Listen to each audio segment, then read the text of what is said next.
સમગ્ર ગુજરાતમાં છેલ્લા 7-8 દિવસથી સખત વરસાદ પડી રહ્યો હતો। અંબાજીમાં અતિશય વરસાદ પડ્યો, મકેશ્વરમાં ઘણું બધું પાણી આવ્યું, બનાસકાંઠામાં અને પાટણ જિલ્લામાં પણ ઘણો બધો વરસાદના કારણે આ વિસ્તારની અંદર કેટલાય ટાઈમથી પાણી નહીં આવેલું અને જ્યારે જબરદસ્ત વરસાદ પડ્યો ત્યારે બહુ બધું પાણી મકેશ્વરમાંથી છૂટ્યું અને અહીંથી પણ છૂટ્યું। કારણો વરસાદ બંને દીકરીઓ જે પશુપાલન ચારવા માટે જતા હોય છે અને આ દુઃખદ ઘટના બની।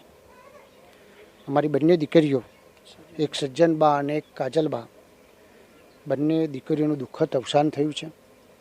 દુઃખદ અવસાન જ્યારે થયું ત્યારે ખરેખર આખા વિસ્તારની અંદર એક દુઃખનું વાતાવરણ પસરી ગયું।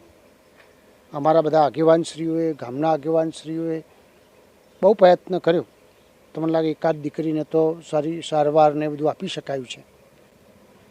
આવી પરિસ્થિતિમાં ગુજરાતના મુખ્યમંત્રી આદરણીય ભૂપેન્દ્રભાઈ પટેલ સાહેબે ગુજરાત સરકારમાં હંમેશા આવું કોઈ દુઃખદ બનાવ બને, ચોક્કસપણે આપણે કોઈનું દુઃખ તો ના લઈ શકાય, પણ જેટલી મદદ થાય એ પ્રમાણે આપણે કરી શકતા હોઈએ છીએ।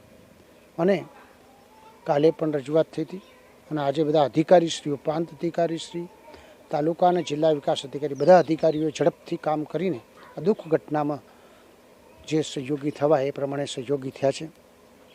બંને વાલીઓને 4-4 લાખ રૂપિયાનો ચેક આપવામાં આવ્યો છે।